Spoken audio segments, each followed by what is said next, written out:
Amém? Meus irmãos, verso de número 9 e o verso de número 10. Amém? Vamos ler todos juntos no 3? 1, 2, 3. E disse-lhe Jesus: hoje veio a salvação a esta casa, pois também este é filho de Abraão, porque o Filho do Homem veio buscar e salvar o que se havia perdido. Amém. Tome os vossos assentos em nome de Jesus. Glórias a Deus. Meus amados irmãos, o texto pelo qual nós tomamos por base para falar acerca da palavra de Deus e também introduzir acerca de missões, esse texto que é conhecidíssimo dos irmãos, porque você já ouviu as histórias bíblicas, as crianças têm de cor e salteado essa história, por que não dizer também as músicas, né, que já fizeram muito sucesso com essa história de um homem chamado Zaqueu que fora alcançado pelo Senhor. Para que entendamos melhor o texto, vale nós voltarmos um pouquinho aqui, porque o lugar em que Zaqueu morava era Jericó, e em Jericó vai acontecer 2 milagres. Na verdade, você pode completar com 3, porque quando Jesus vai entrar em Jericó, ele vai curar um cego chamado Bartimeu, né, filho de Timeu, e também vai o salvar. Posteriormente ele vai salvar a Zaqueu. Mas se você for voltar um pouquinho na história, você vai observar que lá em Josué, no capítulo de número 6, estava uma cidade fortificada diante do povo hebreu, que saiu lá do Egito, que ficou escravo, para ir à terra prometida, e Josué, como sucessor de Moisés, está ali vencendo alguns reis, batalhando para introduzir esse povo na terra prometida, e dentro do caminho, do percurso deles, tem uma dificuldade, que uma cidade fortificada, cidade esta chamada Jericó, e ela estava cercada de grandes muros, por que não dizer um armamento bélico também, uma cidade fortificada, os soldados ali ao dispor atalaias, né? E o Senhor disse que iria guerrear aquela batalha. De que forma? Não de forma com nenhum armamento bélico, mas o Senhor iria pelejar contra o povo de Jericó, ao passo que o povo durante 7 dias, eles rodearam 6 vezes durante 6 dias, um dia por vez, eles rodearam a cidade uma volta por dia, rodearam a cidade. Ao cabo dos 6 dias, no 7º dia, eles rodearam a cidade 7 vezes, foram 7 dias e foram 13 voltas, e ao cabo desse tempo, eles gritaram, clamaram, tocaram as buzinas, e a cidade agora Deus deu na mão de Josué, porque as muralhas caíram para a glória de Deus.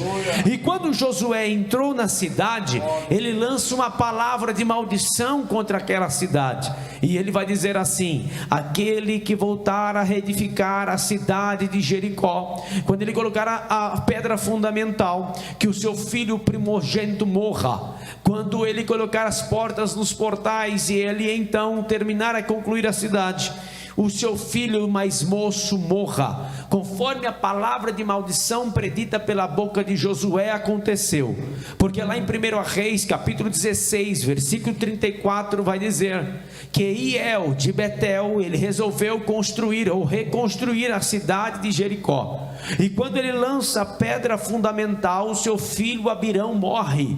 Quando ele conclui a obra, ele coloca as portas nos portais, o seu filho mais moço, caçula, morre, Segube, conforme a palavra de maldição predita pela boca de Josué. Logo, meus amados irmãos, nós vamos observar que essa cidade de Jericó, havia esta palavra de maldição sobre aquele lugar. Mas o que é mais forte, o mais significante no texto é que Jesus entrou em Jericó. Aleluia. Talvez o seu estado espiritual, moral, físico, psicológico era assim, era talvez o mais deplorável que alguém poderia dizer como testemunho do nosso amado irmão. Mas Jesus entrou, Jesus te alcançou, Jesus foi até você. Aleluia. E quando Jesus entra, não tem maldição que fique de pé. Quando Jesus chega, não tem maldição que subsiste triste. Por quê? Porque você lembra de quando Jesus entrou em Caná da Galileia, tinha acabado o vinho, acabou a alegria, mas Jesus transforma a água em vinho, dizendo assim: agora tem alegria de volta nessa festa, nesta vida, nesse matrimônio, porque aonde Jesus entra tem alegria. Você lembra também quando Jesus entrou lá em Gadara, havia um homem que estava possesso de uma legião, e quando Jesus entra, repreende aquela possessão, aquele demônio, aquela legião, e aquele homem se acha liberto, curado, liberto, porque aonde Jesus entra tem libertação. Você lembra também de quando Jesus entrou na casa de Jairo, a menina, a filha dele que tinha 12 anos, ela estava morta, mas ele entrou ali, e ele então disse: Talita cumi, menina, te digo, levanta-te. A menina ressuscitou, porque aonde Jesus entra tem vida, aleluia. Você lembra também quando Jesus ele entra, aleluia, ali quando as portas estão fechadas depois da sua ressurreição, ele então entra sem precisar abrir as portas, e ele, quando se apresenta no meio dos discípulos, ele diz: paz seja convosco, porque a casa que Jesus está tem paz, aleluia. A pergunta que eu faço a você nessa noite é: Jesus entrou na tua vida, Jesus entrou na tua casa, Jesus entrou na tua família, Jesus entrou nos teus entes queridos, Jesus entrou na tua empresa, Jesus entrou no meio dos seus. Se entrou, então tem alegria, então tem paz, então tem cura, então tem libertação. É porque não dizer, quando ele entra na casa de Zaqueu, ele diz: hoje veio salvação a esta casa. Por quê? Porque não tem maldição que subsista com Jesus. Não tem olho gordo, não tem mal olhado, não tem quebrante, não tem galinha preta, não tem farofa, não tem guidá, não tem pipoca na esquina, não tem vela de 7 dias, não tem vela acesa, não tem sacrifício na mata virgem, não tem sacrifício na cachoeira. Por quê? Porque ele quebra a maldição. E ainda para dizer mais, Romanos 8:1, nenhuma condenação há para aqueles que estão em Cristo Jesus. Talvez alguém disse: não vai dar nada, não vai ser ninguém, não vai ser. Quem é isso? Essa pessoa aí vai dar ruim, vai ser preso, vai morrer, vai pro crime. Ah, mas Jesus chegou na tua vida. Olha você aí, crente, olha você aí, aleluia. Jesus entrou na tua vida, e o texto vai dizer que quando Jesus entra em Jericó, primeiro ele vai curar um cego que havia ali um tempo que estava perambulando. Na verdade ele estava à margem, à beira do caminho, pedindo esmola, esmolando ali, e Jesus, ele passando, aquele cego que não via mais do que aqueles que viam, porque ele viu aquilo que os fariseus e os saduceus não viram. Ele viu que aquele homem que passava não era só Jesus de Nazaré. Ele gritou e disse: Jesus, filho de Davi, tem misericórdia de mim. Aquele homem estava como alguns que estavam aqui na beira, e quem fica na beira, irmãos, nunca consegue andar no caminho. Mas Jesus parou, mandou chamar ele, e quando Jesus manda chamar ele, ele então sai da beira, lança a capa, vem até Jesus, e Jesus diz: o que queres que eu te faça? Ele diz: eu quero ver. Ele então fala: vê. E quando seus olhos são abertos, ele sai da beira e passa a andar no caminho, porque em João 14:6 vai dizer: eu sou, disse Jesus, o caminho, a verdade e a vida. Ninguém vem ao Pai se não for por mim. Por quê, meu irmão? Porque o catolicismo é beira, porque o umbandismo é beira, porque o espiritismo baixo é beira, porque o adventismo é beira, porque todas as religiões são beira.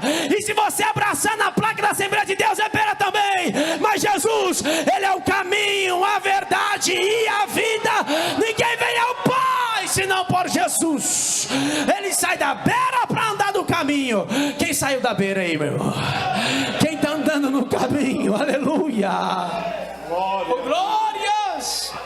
E aí Jesus vai entrar em Jericó, entra em Jericó, cura o cego, curando o cego, perseguindo ali o caminho, e o texto vai dizer que entrando Jesus em Jericó ia passando. Isso fala de oportunidade. Ele está passando. E ele fala de uma oportunidade. Não perca a oportunidade. Jesus está aqui nessa noite. E talvez você entrou aqui precisando da palavra, e eu estou dizendo a você: Jesus, Ele te ama, tem um propósito extraordinário na tua vida. Você não nasceu para morrer e ir ao inferno. Jesus, Ele tem o céu preparado para você, mas aproveite a oportunidade, como esse homem vai aproveitar. Quem? Zaqueu. E aí o texto vai dizer no verso 2 a biografia dele. Havia ali um homem chamado Zaqueu. O significado de Zaqueu é justo. E era esse chefe dos publicanos e era rico. Na verdade, se você observar o nome dele, e se você observar a sua prática, a sua conduta de vida, o nome não coaduna com o estilo de vida que ele leva. O nome dele não coaduna com o estilo de vida que ele leva. Ele é justo, mas não tem uma vida de justo. A primeira vez que é chamado os cristãos de cristãos em Antioquia da Síria, no capítulo 11 de Atos dos Apóstolos. Quando olham para os discípulos de Jesus e vê que aqueles que é chamado de seita dos nazarenos, agora tão imitam Jesus, o seu estilo de vida, que eles são pequenos cristos, que eles são cristãos, que eles são imitadores de Cristo. Aleluias. Ou seja, imitador de Cristo tem que levar na sua conduta, no seu comportamento, aquilo que ele professa que é. Logo, que o Zaqueu, que é chamado de justo, na sua conduta não era um justo. Porém, ele, com a sua dificuldade de vida, mas ele alcançou uma proeminência no sentido profissional, porque ele era chefe dos publicanos.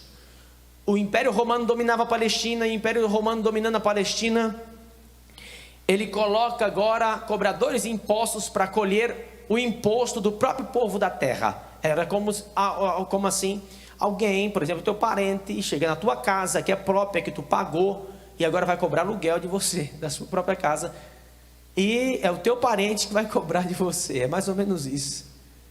Ele era tido como um traidor da pátria, do povo, um homem espúrio, sujo perante a sociedade que ele vivia, perante o seu povo. Mas um dia nasceu um desejo no seu coração. Qual é o desejo? O desejo do seu coração está no verso 3. E procurava ver a vida dos outros? Não. E procurava ver quem era? Jesus. Aleluias. Oh, glórias. Mas por que ele procurava ver quem era Jesus? Porque um dia um grande funcionário pediu a conta.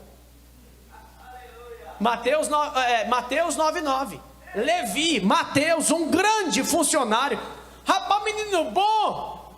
Pensa, tinha toda uma carreira pela frente, ganhando bem. Chega no chefe aqui e pede as contas. Como assim, rapaz? Você vai pedir as contas? É porque ele me olhou de forma diferente e disse assim para mim: segue-me. Segue-me. Esse é o estilo de discipulado de Jesus. É que eu estou ensinando a igreja. Irmãos, o discipulado não só é a aula do batismo, de que é ceia, que vai ser logo mais dia 27 de novembro. Não é só isso. É andar junto. É caminhar junto. Aleluia. É ajudar esse novo seguir Jesus. É ajudar uns aos outros a seguir o mestre. Não é só 2 aulas, não. É uma vida de uns aos outros ajudando a seguir Jesus. É uma caminhada. Esse é o discipulado de Jesus. E Jesus está dizendo: segue-me. Ele deixa tudo e passa a seguir Jesus. É dia a dia. Não é extraordinário ou esporádico, é ordinário, é dia a dia com Ele, aprendendo com Ele. Aleluia. Do ladinho dele. Esse é o discipulado. E aí, esse menino deixa tudo e vai seguir Jesus. E quando vai seguir Jesus, esse homem colocou um ponto de interrogação no seu coração. Zaqueu, quem é ele? Quem é ele? Como é o olhar dele? O que esse homem tinha que fez esse rapaz deixar tudo para segui-lo? Ele não prometeu bilhete premiado, carro zero, casa própria, não. Ele só disse: segue-me. O que esse homem tem? Eu quero poder conhecê-lo. Mas havia duas impossibilidades. Quais são as duas impossibilidades? A primeira impossibilidade tinha uma grande multidão e ele era de pequena estatura. Duas impossibilidades. Mas se você for pensar na objeção e não neutralizá-la, você vai ficar sempre para trás. Mas o texto vai dizer que ele correu adiante. Oh, glória! Ele não vai correr atrás, ele vai correr adiante. Tem crente que só corre atrás. E sempre, e aí, pastor, você está bem, irmão? Ô, pastor, estou correndo atrás. Como você? Ô, pastor, estou correndo atrás. Mas esse aqui fala: eu não posso perder a minha oportunidade. É ele que está passando, eu não posso perder. Eu sou pequeno, tenho uma possibilidade. Há uma grande multidão, é outra impossibilidade. Mas dentro da impossibilidade eu vi uma possibilidade. A possibilidade é uma árvore rejeitada, que alguém dizia: corta logo, porque não tem nenhum significado essa figueira brava ficar aí. Mas mesmo aquele que dava frutos ruins vai ser usado para um propósito que vai glorificar a Deus, em nome de Jesus. Mesmo se você for uma figueira brava, saiba que mesmo assim Deus quer te usar. Foi o meio que ele observou e achou para ver quem era Jesus. E sobe. E quando ele sobe, no meio dos galhos, no meio das folhas, ele está lá olhando. E ele não tocou o trompete, não tocou a trombeta, não pegou o prato e... Não. Jesus parou no lugar certo. Aleluia. Olhou para cima, e no meio dos galhos, das folhas, ele viu Zaqueu. Ele te viu, meu irmão, lá atrás daquela mesa de bar. Ele te viu lá no terreiro, ele te viu lá na idolatria, lembra? Quando você dobrava perante as imagens, ele te viu lá. Ele te viu na tua avareza, quando você amava mais o dinheiro do que a Deus. Ele te viu lá. Ele te viu quando você, com qualquer pessoa, você já queria arrumar problema, já largava a havaiana para lá, já arregaçava a manga e já ia para... Mas Jesus te viu lá naquele meio, na comunidade. Jesus te viu lá, e no meio dos galhos da folha, ele te chamou pelo teu nome, pelo teu nome. Aleluia. Porque no mundo, Fernando, diabo entrou e agora é Fernandinho Beramar. No mundo tem o Marcos, agora já não é o Marcos mais, né? Agora é o Marcola. Aí Jesus entrou, já não é mais apelido. Que tinha o neguinho da cana, não é? Aquele outro lá, a Maria Barraqueira, o seu Zé do Charuto. Não, não tem esse negócio não, irmão. Jesus entrou e quando ele chega, ele chama pelo nome. Ele chama: vem, vem, vem, vem, vem, vem, vem, vem, desce depressa. Hoje eu vou entrar na tua casa, vou pousar na tua casa, vou entrar na tua vida, vou fazer mudança, vou fazer morada. Você nunca mais será o mesmo. Ele desceu com alegria. Oh, glória a Jesus. Ele desceu com alegria. E aí, o texto vai dizer que ele recebeu Jesus com júbilo. Que é um texto que eu amo. Salmos 16:11. Na tua presença há abundâncias de alegria, e na tua destra delícias perpetuamente. O que é isso? Ele tinha dinheiro, mas não tinha felicidade e prazer. Ele não tinha satisfação. Ele tinha poder, mas não tinha satisfação na alma. Ele tinha talvez o prestígio diante de alguns daquela classe, mas ele não tinha satisfação no seu interior. Mas com o chamado de Jesus, eu vou entrar. Ele já sentiu a satisfação, a alegria, o prazer na alma. Aleluia. Um grande escritor disse: fizeste no Senhor para ti, e o nosso coração não encontrará descanso enquanto não repousar em ti. A sua alegria não está no dinheiro, não está nos prazeres do mundo. A sua alegria não está no poder, não está na fama, não está nas curtidas da rede social, não está nos comentários da rede social, não está nos elogios, no louvor humano, nos aplausos humanos e até mesmo na aprovação das pessoas. Não, a nossa alegria, a alegria perpétua, a alegria verdadeira, a alegria perene está em ter Cristo como único Senhor e Salvador da nossa vida. E o meu pai, que é um pastor antigo, dizia: quem tem Jesus tem tudo, quem não tem Jesus não tem nada. Quem tem Jesus tem tudo, quem não tem Jesus não tem nada.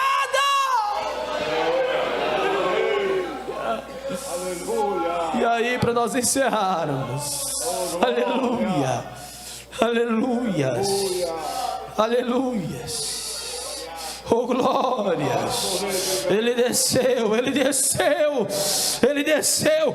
Desça do teu patamar, desça da tua etiqueta, desça do teu orgulho, do teu ego, e quando desce, encontra alegria perene e perfeita em Cristo Jesus. E com júbilo ele recebeu. Não, os religiosos estão murmurando porque Jesus foi entrar para ser hóspede de homem pecador. Normalmente é assim. E tem dois tipos de pessoa na igreja. Tem os moralistas e tem aqueles que um dia foram imorais e estão restaurados em Cristo. Como assim?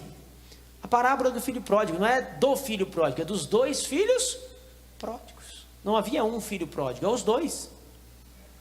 Havia o imoral que saiu e voltou e se arrependeu, e havia o que estava na casa do pai e não desfrutava do pai, não desfrutava da presença do pai, da alegria do pai. Mas aqui nós vamos observar que o que os religiosos rejeitaram, os pequeninos, os marginalizados, os rejeitados da sociedade, esses receberam, porque o próprio Jesus diz em Mateus capítulo 11 versículo 5, que graças a Deus, ó Pai, porque assim te aprouve, porque rejeitastes os sábios, os instruídos, rejeitou o teu conhecimento, mas isso foi tu revelaste aos pequeninos, ou seja, os pequeninos, os rejeitados, aqueles que ninguém dava nada, aquele que não tinha um orgulho intelectual, eu sei, eu posso, eu sou, abrir o coração como pobres de espírito e receberam o evangelho de Jesus. E o texto vai dizer: e levantando-se Zaqueu, disse: Senhor, não foi o Senhor que mandou, não foi o Senhor que mandou, mas foi Zaqueu que se prontificou. Pastor, a conversão é assim. Porque quando você fica, sabe, toda hora falando, e é um peso para a pessoa deixar algumas coisas, a gente até duvida dessa conversão. Agora, quando se converte genuinamente, não precisa ficar falando, pegando no pé, é espontâneo. Tem desejo de estar na igreja, tem desejo de orar, já sabe que tem que andar de uma forma que glorifica a Deus. Ou seja, já houve uma conversão, porque aquilo que era o tesouro de Zaqueu, ele vai trocar o seu tesouro. Por quê? Aonde está o seu coração, aí está também o seu tesouro. O tesouro dele era as riquezas.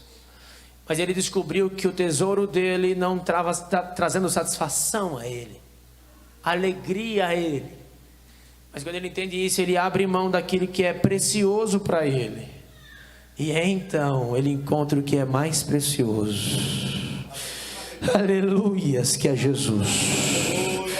Que é Jesus. Ei, Paulo, se abandonou tudo, Paulo. Aquilo que os homens têm por grande valia, eu reputei por perda por Cristo Jesus e considero como esterco para ganhar a Cristo. Glória a Jesus.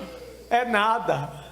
E aí, para nós encerrarmos, diz assim: que ele vai distribuindo para os pobres metade dos bens, e se ele defraudado alguém, restitui quadruplicado. Aí tem um irmãozinho que está seguindo Jesus, novo convertido.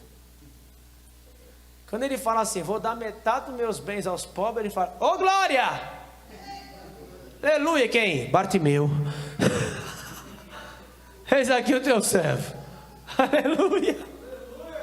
E aí o texto vai dizer, quando Jesus entra, ele diz, hoje. É amanhã para Jesus? Hoje veio salvação a esta casa, porque também este é filho de Abraão. Porque o Filho do Homem veio buscar e salvar o que se havia perdido. Aleluias. E o que é que se perdeu, meus irmãos, que Jesus veio achar e dar? O ser humano foi criado à imagem e semelhança de Deus. Não se refere a aspectos físicos, mas no sentido de personalidade, de espiritualidade, de caráter. Era perfeito para glorificar a Deus. Mas com a queda adâmica que atingiu todos nós da raça humana, todos nós fomos afetados pelo pecado. Romanos 3:23 vai dizer que todos nós somos pecadores, e até mesmo Isaías vai dizer que até nossos atos de bondade são como trapo de imundícia perante Deus. Mas Jesus, conforme diz Paulo de Gálatas 4:4, que vai dizer que na plenitude dos tempos ele veio, e quando ele veio, nascido de mulher, encarnou-se, ele cresceu, aos 30 anos começou o seu ministério, aos 33 anos ele morreu numa cruz, por morte vicária, substitutiva. Ele levou nossos pecados sobre ele, e ele veio restabelecer o elo que havia quebrado com o pecado, porque o nosso pecado faz separação entre nós e Deus, mas Jesus veio restabelecer, aleluia, nossa ligação com o Pai. Ele é o elo, ele é a ponte, ele é a ligação, ele é o meio de reconciliação do ser humano com Deus. Quem? Jesus Cristo. Aleluia. Ele veio buscar, aleluia, e salvar o que se havia perdido.